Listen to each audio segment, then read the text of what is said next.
pembunuh ini telah melakukan satu rekayasa seolah-olah pihaknya yang meninggal ini adalah dibuat seperti kecelakaan helmnya.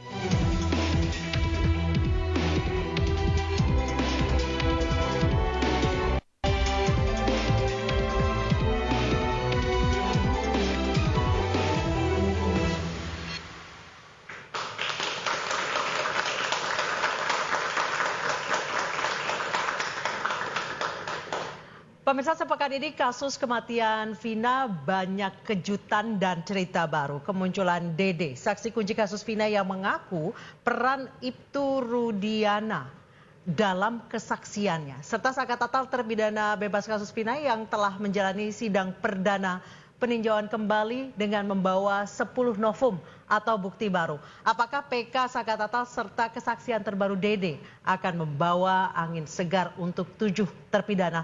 Bersama saya Anisha Dasuki, inilah interupsi PK Saka, saksi bebas, kunci bebas 7 terpidana.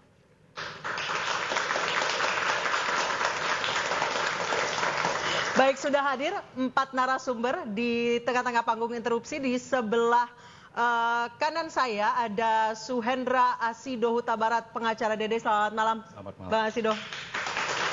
Kemudian ada Edwin Partogi Pasaribu, pengacara Saka Tatal. Selamat malam, Bang Edwin. Selamat malam, Mbak Anissa.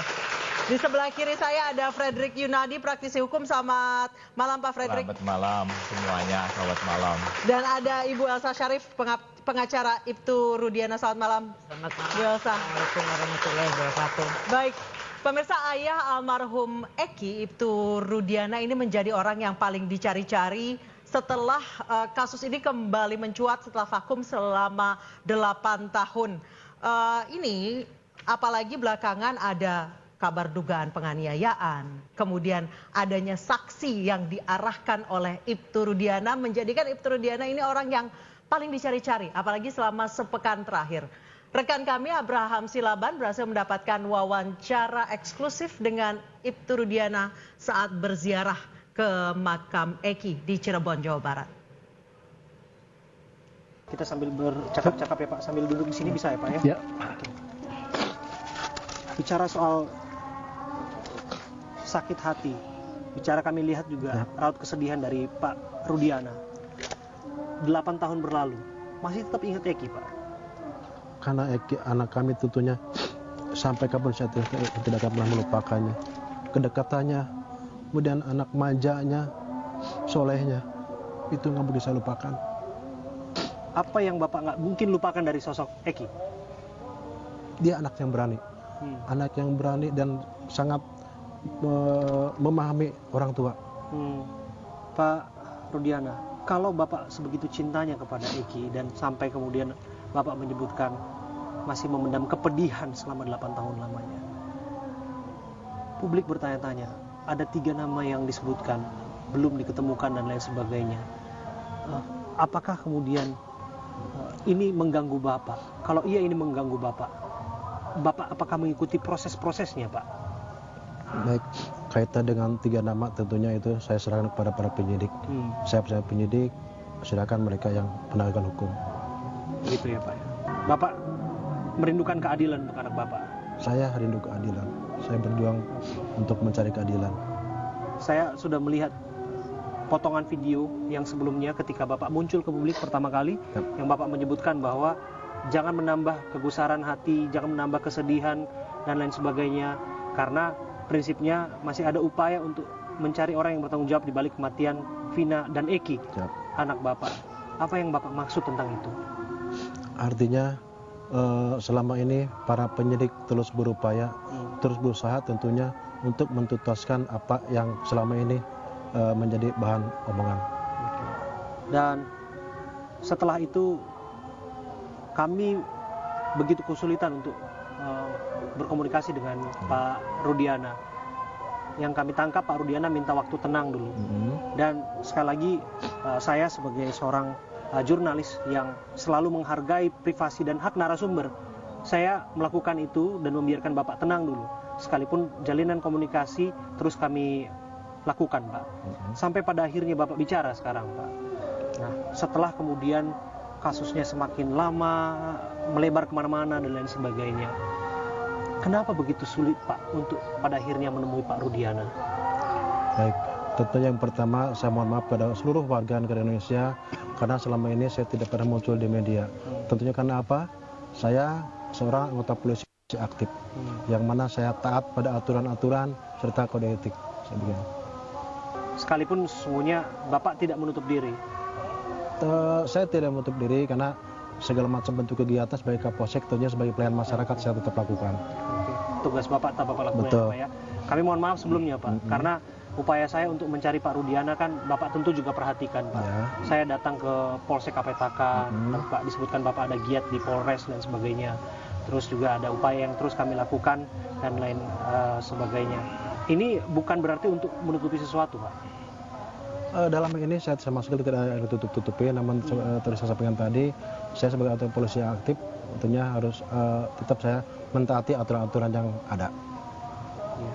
Pak Rudiana, kalau sekarang kan kasusnya sudah melebar dan lain sebagainya, Bapak tentu juga ikuti ya Pak ya, banyak hal dan sebagainya. Saya sudah nyekar nih Pak ke makamnya Vina, dan ini saya nyekar ke makamnya Eki bersama Pak Rudiana. Saya nyekar bersama abahnya Vina, malah makin kesini Pak disebutkan bahwa yang terjadi ini bukanlah pembunuhan. Bapak pasti mendengar itu juga. Bahkan upaya perjuangan keadilan untuk adanya dugaan salah tangkap para terpidana dan sebagainya terus dilakukan oleh penasihat hukum, bahkan elemen masyarakat yang melakukan dukungan dan support ke sana. Bapak mau bicara apa soal ini? Kaitan dengan perkara mungkin akan saya serahkan Pak Bang Peter sebagai pengurusan. Pemirsa, meskipun hari ini membahas soal PK Sakatatal dan kemungkinan bebasnya 7 terpidana lain, tapi karena tadi rekan kami Abraham Silaban berhasil mewawancara Ibtu Rudiana yang telah dicari-cari selama beberapa bulan terakhir, saya ke Bu Elsa. Banyak tuduhan ke klien Anda, Bu Elsa, penyiksaan, kemudian pengarahan saksi. Bahkan saksi Dede mengaku diarahkan oleh Ibtu Rudiana.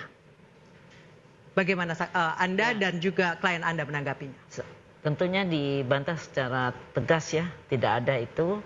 Dan klien saya itu adalah hanya sebagai pelapor dan sebagai anggota polisi aktif, memang mengetahui melakukan suatu pengamanan kepada 8 orang setelah mendapat informasi dari Aib dan Dede yang kemudian diserahkan kepada Kasat Serse di Polres Cirebon.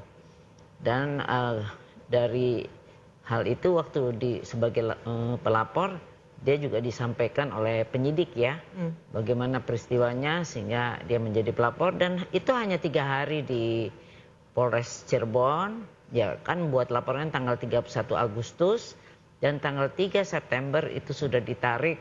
Bu Elsa, Aib dan Dede yang lapor atau Ibtu Rudiana yang mencari saksi? Apanya?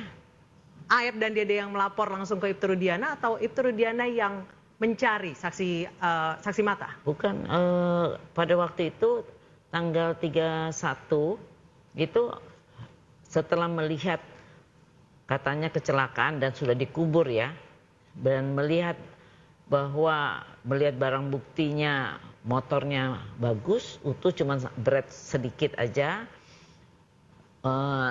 helmnya masih utuh, tidak ada kerusakan, dan handphone juga utuh. Sehingga sebagai seorang penyidik, saya jadi berpikir ini kok kayak begini, sedangkan dia melihat jenazah anaknya tuh hancur. Kemudian terakhir pengakuan dari Dede, menanggapinya seperti apa Bu Elsa?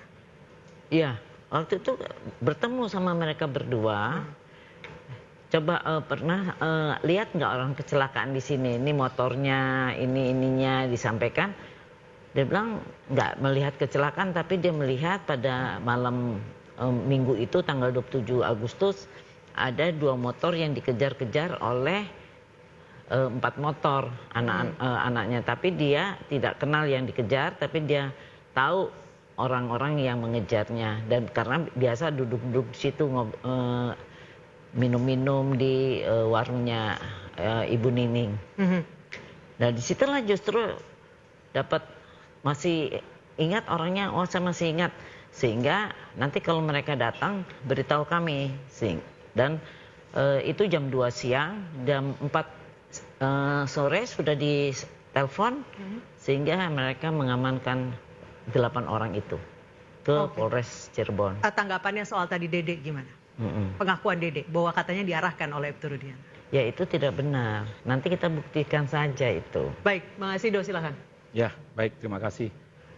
Ya, kita menghargai ya kalau memang seperti itu yang disampaikan oleh klien dari Bu Elsa. Tapi kita juga tentunya ada pernyataan dari Dede sendiri. Jadi kami hanya menyampaikan saja apa yang sudah disampaikan oleh saudara Dede. Jadi memang karena Dede ini kaitannya sebagai saksi kunci ya, yang sangat penting sekali dalam perkara ini, bersama dengan AEP. Dan saat itu ya dia diajak oleh AEP untuk ke Polresta Cirebon. Dan kemudian Dede ini tidak memahami tadinya untuk apa. Ya, kemudian mereka berangkat, sampailah mereka di Polresta, barulah di situ disampaikan. Ini kita mau ngapain ini? Ternyata disampaikan bahwa akan menjadi saksi atas meninggalnya Eki dan Vina di situ. Nah, si Dede menyampaikan bahwa, wah saya nggak tahu apa-apa, saya keberatan ini. Tapi kemudian akhirnya bertemulah dengan Pak Rudiana. Ini kan apa yang disampaikan oleh saudara Dede. Jadi kemudian setelah itu memang menurut saudara Dede itu diarahkanlah mereka, poin-poinnya apa itu. Yang bikin saudara Dede akhirnya mau menuruti arahan dari Ibtu Rudiana dan AEP itu apa? Apakah ada ancaman atau ada iming-iming?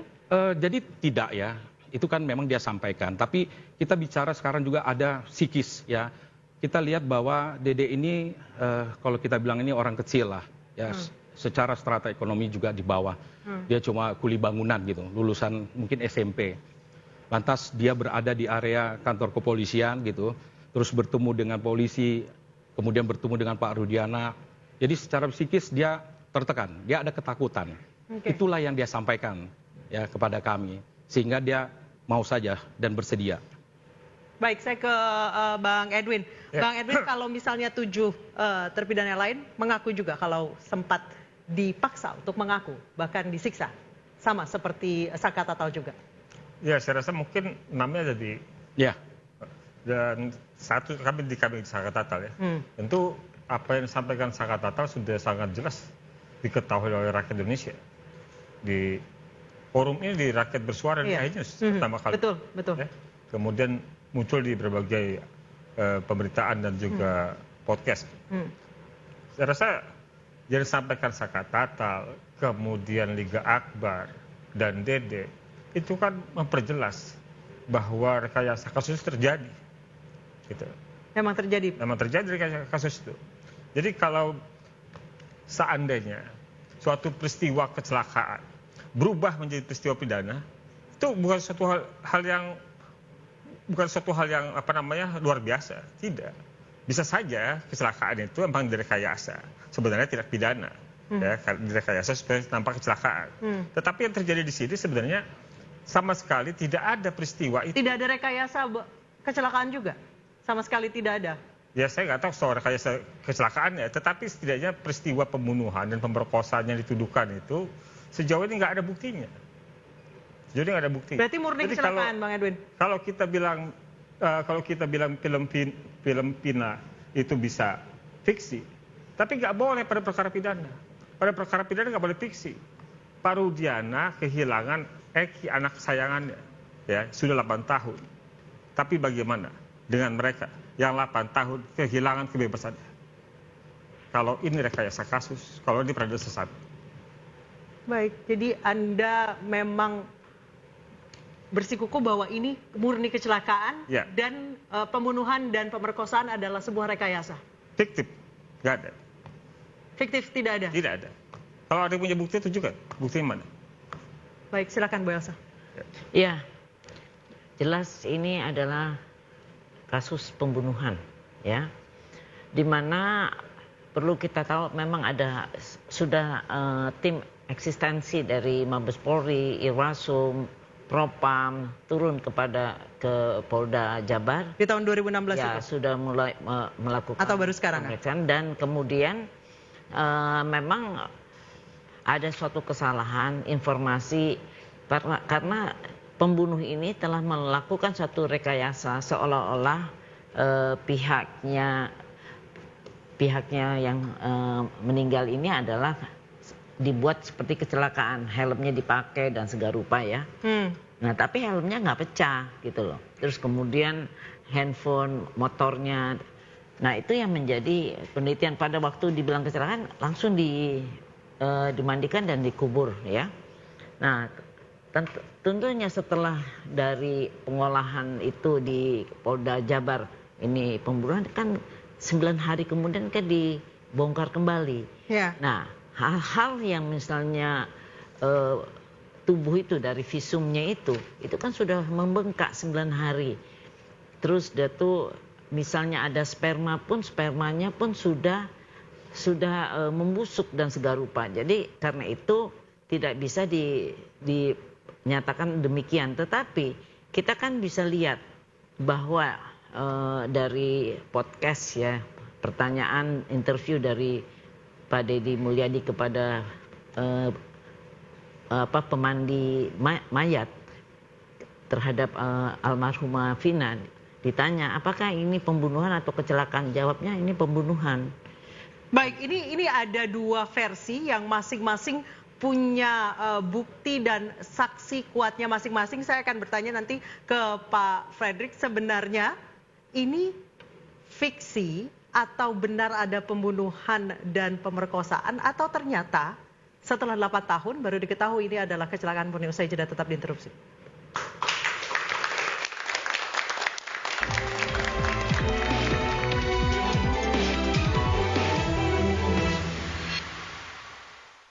Pada waktu, tapi bukan dalam hal ini mengatakan bahwa no viral no justice, Pak. Itu kita sudah lupa bahwa kita ini avokat, Pak.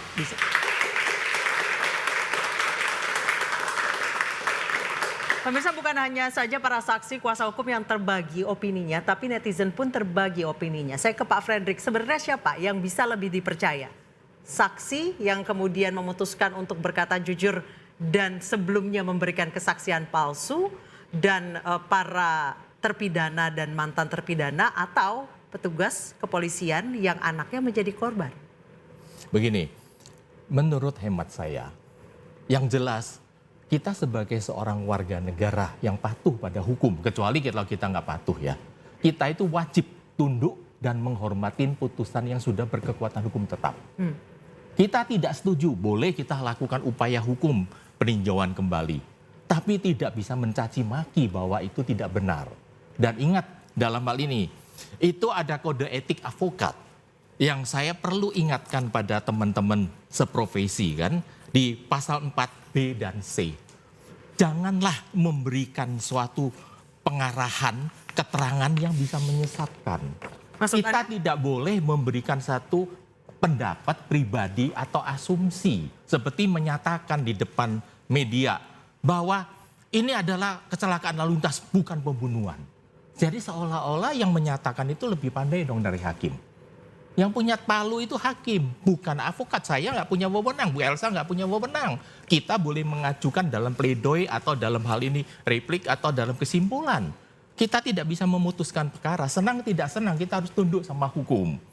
Dalam hal ini, apa yang disampaikan daripada rekan mohon maaf ya, saya belum gitu hafal namanya ya. Bukan Pak Edwin. Pak Suhendra. Oh, Pak Asido. Ya. Saya tanya, siapa yang membawa Dedek itu ke Peradi? Harus tahu, ada istilahnya MD itu yang mengatur semuanya. Yang bikin posket, yang mengarahkan, sampai membuat pernyataan di depan notaris. Pernyataan di depan notaris itu nggak ada nilainya. Sama dengan surat pernyataan di atas materai nggak ada. Pokoknya surat pernyataan diakuin itu ada mempunyai kekuatan hukum. Tapi pernyataan itu kan sepihak.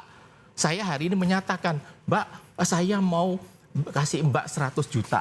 Besok pagi saya bilang, enggak, gua cabut. Bisa apa? Nggak ada nilainya surat pernyataan. Itu kan sepihak. Kan gitu. Tapi silakanlah, setiap orang kan mempunyai hak untuk menilai daripada yang bersangkutan. Yang kita harus mendalamin, maksudnya MD ini apa membawa orang-orang begitu?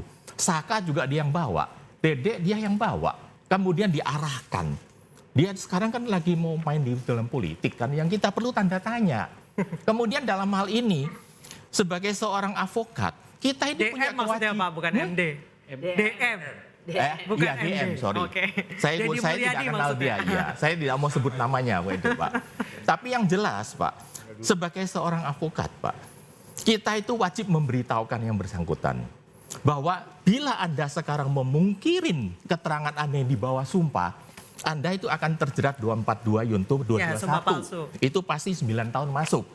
Tidak perlu alasan apapun, tidak bisa di-excuse. Ya. Kedua, kita tidak bisa mengarahkan bahwa dia supaya memberikan, kamu harus jawab begini, kamu akan jawab pertanyaan gini. Kalau apa perlu, Pak, waktu didampingin, Pak, biasanya itu avokat itu banyak ikut ngomong. Gitu, Pak. Jadi mempengaruhi dari pemeriksaan.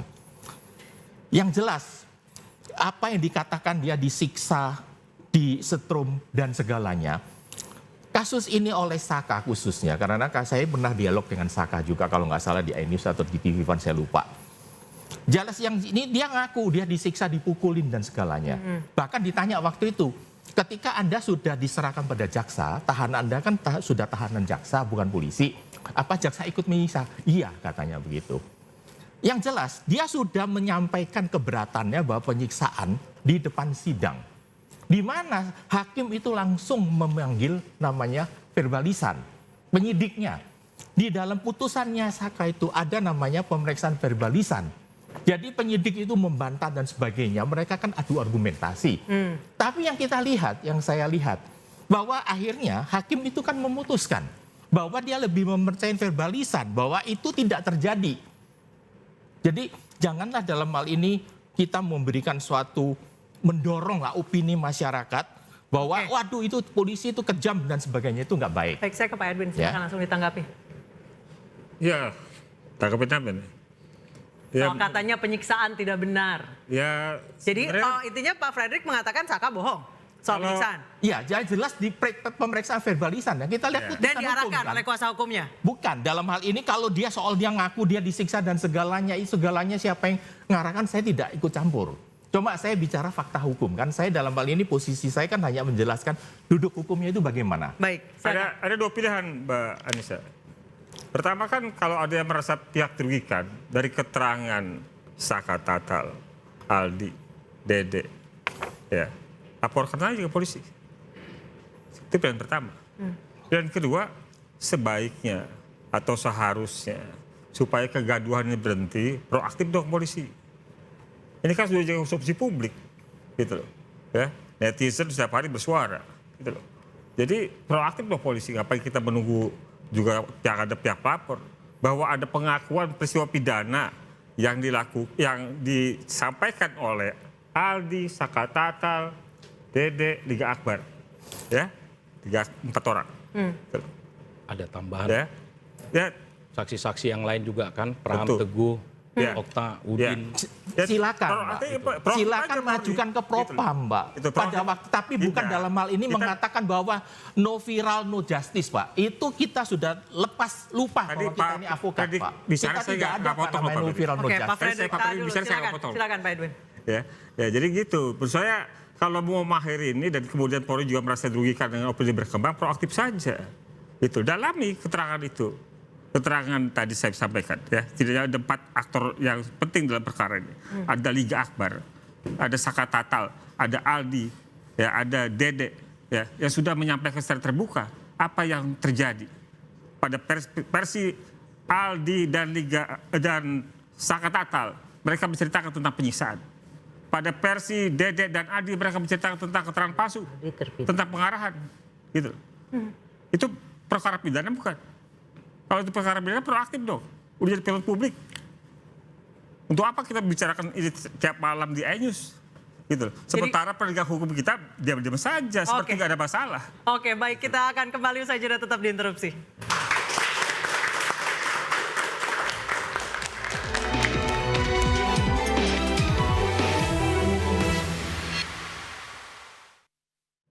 jadi memang di sinilah Dede merasa bersalah, merasa berdosa karena keterangan dia ini menentukan, dan ini bisa dibilang sebenarnya tinggal modify dikit-dikit gitu, tapi sebenarnya pernyataan ini hampir sama itu ya. Peradi, siapa yang menemaninya, bahkan kata Pak Fredrik ikut mengarahkan. Jadi begini ya Pak Fredrik, kalau saya cukup kenal Bapak lah ya, cukup terkenal tadinya juga gitu ya. Jadi gini, kalau dibilang sebenarnya tidak ada yang sebenarnya mengarahkan dia ya. Ini kan asumsi saja.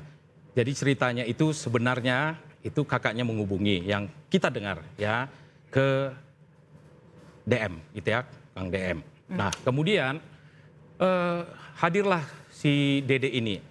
Nah itu ditanya kenapa selama ini dia ini tidak muncul. Karena ya itu tadi yang status dia sebagai kuli bangunan ya, pendidikannya cukup ya, hanya mohon maaf sampai SMP.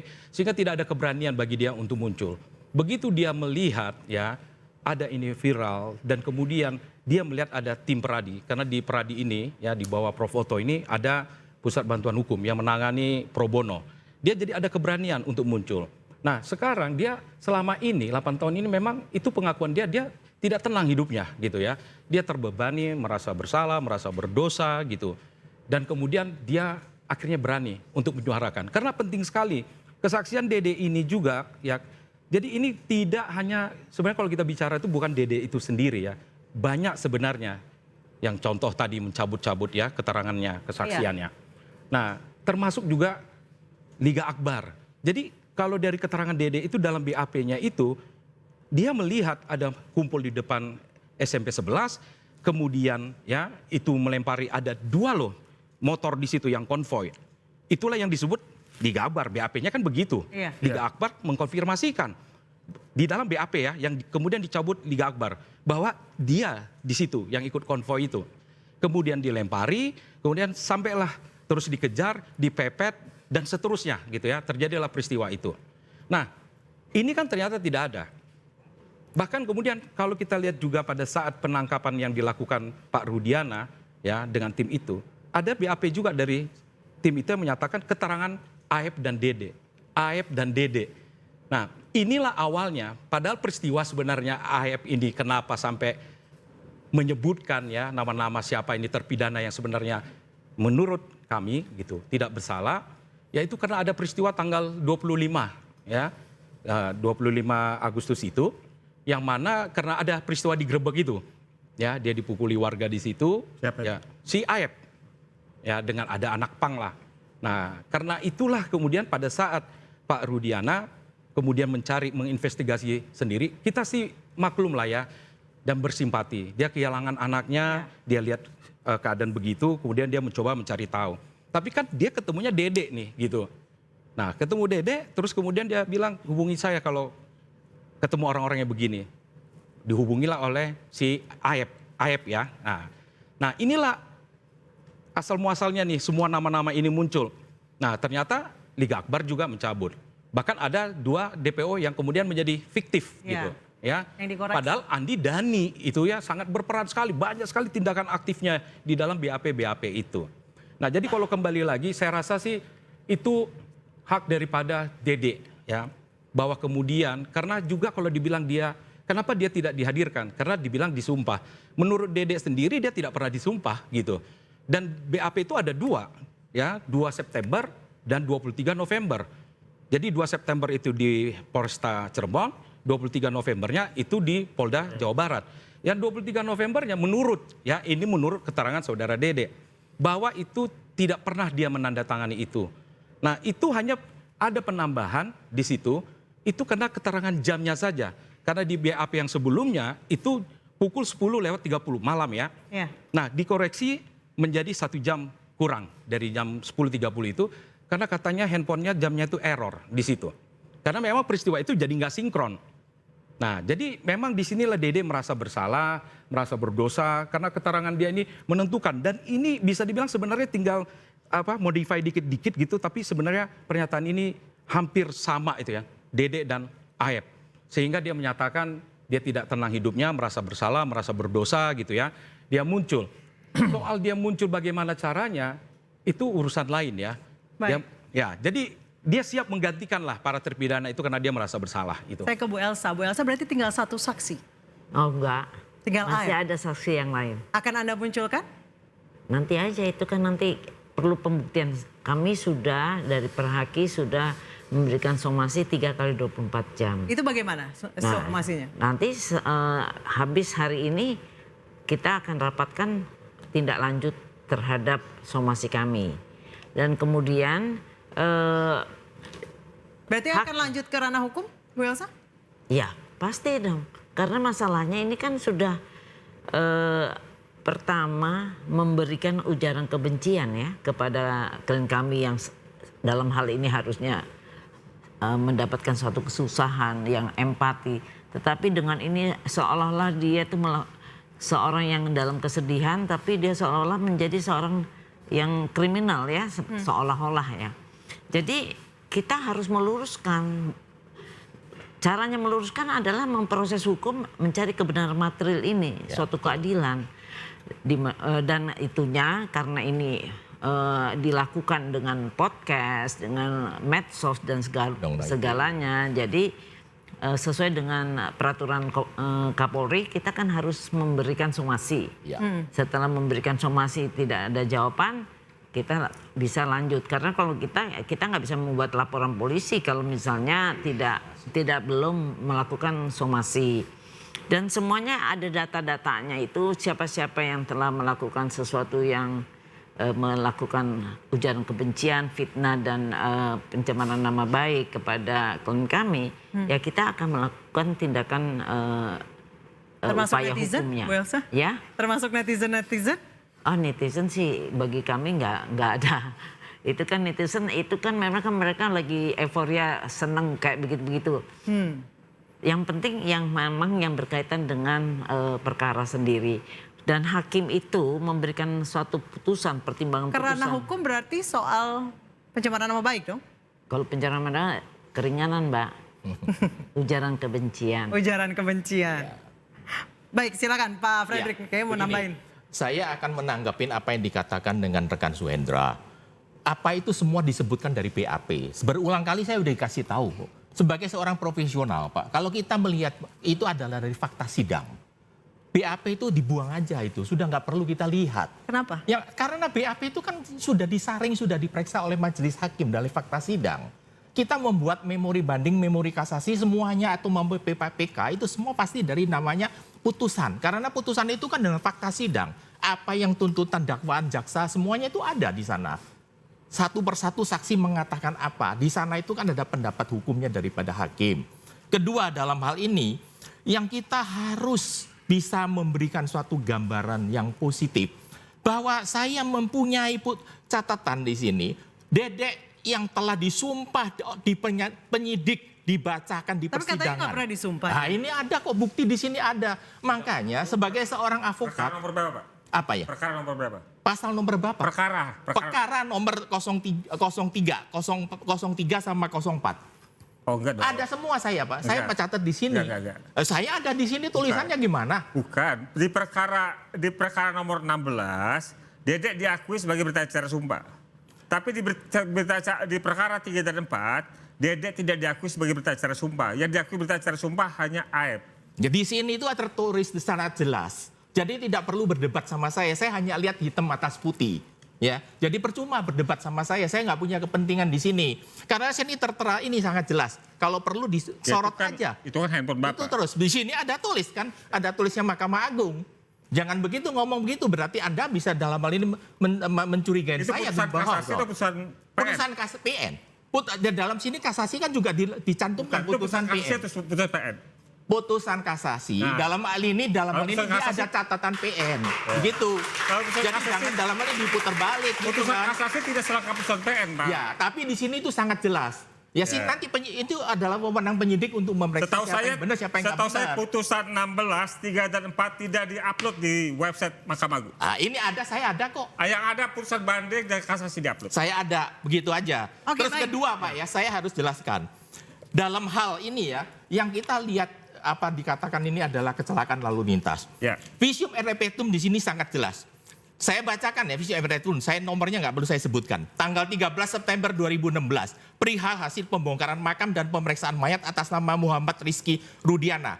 Dengan kesimpulan, pada mayat laki-laki berusia sekitar 16 tahun, tampak mayat sudah membusuk, terdapat tanda-tanda trauma tumpul pada kepala berupa patah tulang atap tengkorak, ya, bagian depan dan belakang patah tulang dasar tengkorak, patah tulang rahang atas dan patah tulang rahang bawah yang dapat mengakibatkan kematian. Baik, kita akan kembali. Ini bukti kan ada ini, Bu. Tetap kita kembali ke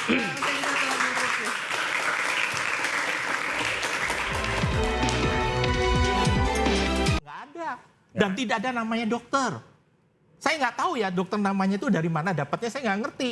Tapi di sini di berkas fakta sidang itu tidak ada nama dokter. Terima kasih Anda masih diinterupsi. Pemirsa, saya langsung ke Bang Edwin. Bang Edwin, tadi sebelum jeda Pak Fredrik menyebutkan bahwa yang buat bahwa itu adalah penganiayaan adalah hasil visumnya Eki. Sementara dalam persidangan PK kemarin Anda membawa novum-novum baru, diantaranya adalah foto dan hasil visum dari Vina dan Eki. Ya, yang disampaikan Pak Fredrik itu bukan membuktikan peristiwa pidana pembunuhan.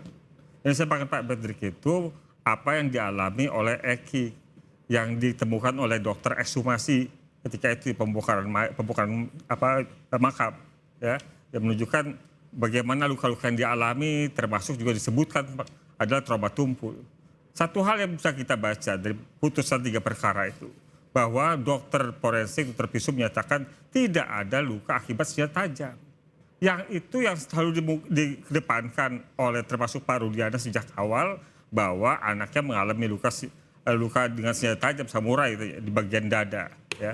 Dan menurut saya itu belum membuktikan apapun. Ya. Bahkan yang sudah dibuktikan oleh dokter forensik, oleh dokter yang melakukan visum adalah tidak ada luka akibat senjata tajam. Apalagi sabetan katana itu ya? Tidak ada. Gitu loh. Jadi semua itu yang uniknya ya, sejak dari Pak Rudiana menyampaikan itu sampai pertimbangan hakim, walaupun dokter sudah mengatakan seperti itu, saya sampaikan tadi, tetap saja di pertimbangannya menyatakan lagi, mengulang lagi bagaimana kronologi peristiwa itu, termasuk juga dengan penggunaan ya katanya samurai ya, bahasanya samurai itu, begitu. Baik, Pak Fredrik silakan. Dalam saya melihat itu adalah hitam atas putih. Saya bukan katanya, saya itu melihat hitam atas putih. Ya. Visum et repertum yang saya baca dalam putusan 03 di sini sudah sangat jelas. Ini 03 Pak, ya, putusannya Pak. Menjelaskan apa ya, Pak? Mengatakan, tidak ada mengatakan akibat kematian seperti tadi yang saya bacakan. Apa perlu saya ulangin, nanti waktunya nggak cukup kan gitu kan? Bukan karena masalahnya ada tusuk. Di sini tidak disebut mati karena ditusuk, nggak ada. Dan tidak ada namanya dokter. Saya nggak tahu ya dokter namanya itu dari mana dapatnya, saya nggak ngerti. Tapi di sini di berkas fakta sidang itu tidak ada nama dokter. Ada namanya visum et repertum, nomornya saya sebutkan deh. Ya, PER garis miring 77 9 Romawi, Pak. Biar jelas, Pak Fredrik baca putusan nomor berapa? 03, yang nomor 3. 03 ada keterangan saksi dokter. 03, Pak. Kalau 03 ada keterangan ahli dokter, baik dokter forensik maupun dokter visum. Tetapi kalau Pak Fredrik mengutip perkara 16, ada, Pak. maka di situ tidak ada saksi ahli. Tapi dokter, itu kan adalah visum et repertum yang saya sebutkan, Pak. Saya tidak menyebutkan ahli. Saksi ahli memang diperiksa. Tetapi saya bicara ini kan visum et repertum, Pak. Kita sebagai avokat, Pak, tahu tak visum et repertum itu apa, Pak? Jangan kita kaitkan dengan saksi ahli. Kalau saksi dalam visumnya dianggap ragu-ragu oleh hakim boleh panggil. Yang membuat visum itu siapa? Dia terikat sumpah dokter, Pak. Seperti Bapak baca yang salah. Karena ya silakan aja, Pak. Asumsi itu di kan perkara asumsi 03, kan, Pak. Di perkara 16 tidak dihadirkan dokter sebagai ahli. Tetapi di perkara 3 dan 4 dihadirkan dokter sebagai ahli yang melakukan visum maupun forensik. Yang jelas dalam hal ini saya hanya lihat hitam atas putih. Baik. Kita sebagai avokat, Pak, kita tidak bisa katanya, Pak. Oh tidak, dan saya juga tidak katanya. Asumsi, saya Pak. juga tidak katanya. Saya ini beracara jauh lebih lama dari saudara. Oh iya, tapi tidak berarti itu lebih pinter dong. Baik, saya bukan begitu kan, kita mau adu argumentasi. Bukan, tidak bukan soal lama-lama. Gak ada urusan soal lama.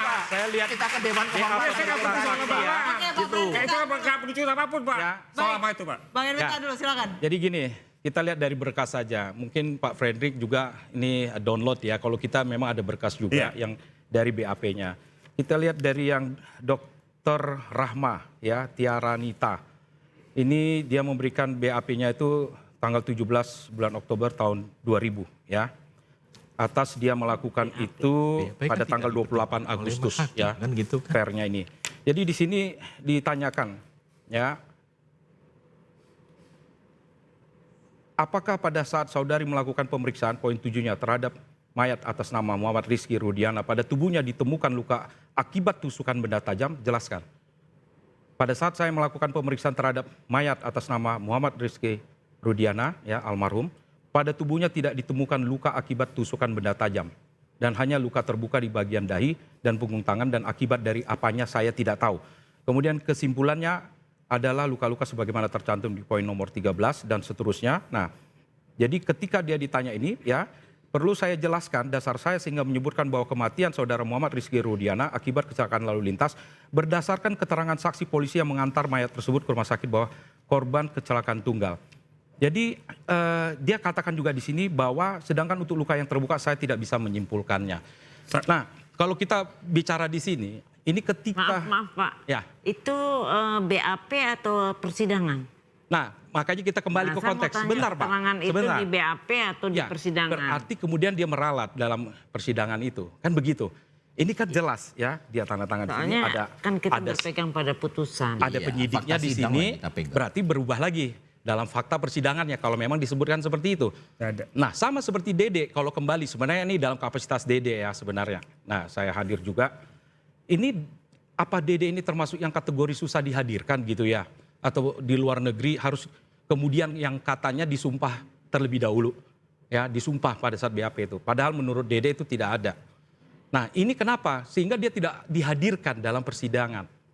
Ya.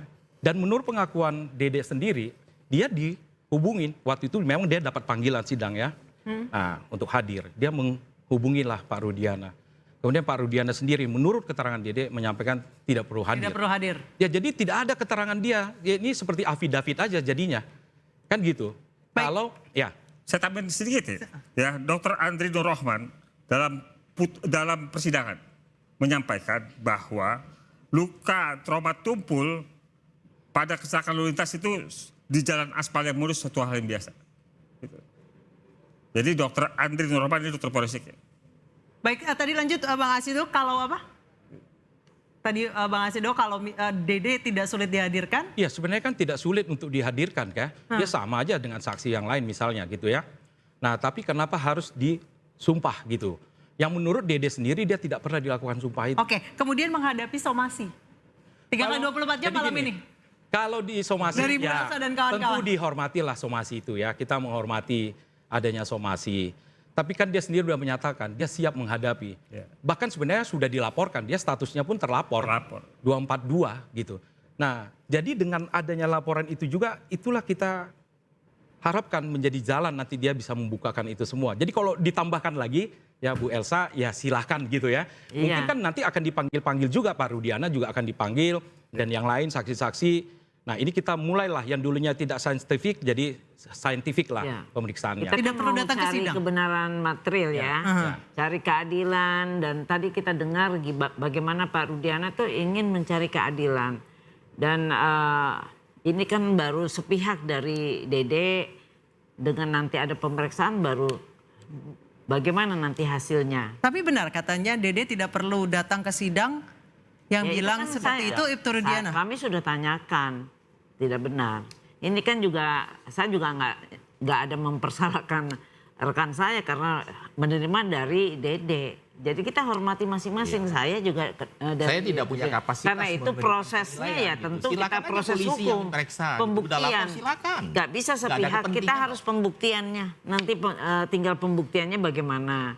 Jadi nanti Bapak rekan saya mendampingi Dede, saya mendampingi Pak Rudiana. Nanti kita serahkan kepada penyidikan bagaimana sebenarnya yang terjadi. Baik. Putusan hakimnya gimana kan gitu kan. Saya ke Bang Edwin. Bang Ya. Edwin, Anda pernah di LPSK. Ya. Saka Tatal diterima perlindungannya, Ya. tapi Ibtu Rudiana ditolak. Ya, tahu saya bukan hanya Ibtu Rudiana yang tolak, Iya. tapi juga Pak Pasren, Asren, ada Kavi, tolak. apa penyebabnya? Ya menarik argumennya LPSK ya, penjelasan LPSK soal penolakan itu. Ya, mereka yang ditolak itu memberikan keterangan atau informasi tidak konsisten, berubah-ubah, normatif, dan cenderung informasi yang berkaitan, cenderung menutupi informasi yang berkaitan dengan peristiwa. Baik. Gitu. Kita akan lihat nanti kemana bola panas kasus kematian Vina dan Eki ini akan bergulir. Besok akan kembali digelar sidang peninjauan kembali. Saka Tatal, terima kasih para narasumber, Bang Edwin, Bang Asido, Pak Frederick, Bu Elsa, terima kasih telah bergabung di Interupsi. Sampai jumpa di Interupsi pekan depan. Saya Anissa Dasuki, sampai jumpa.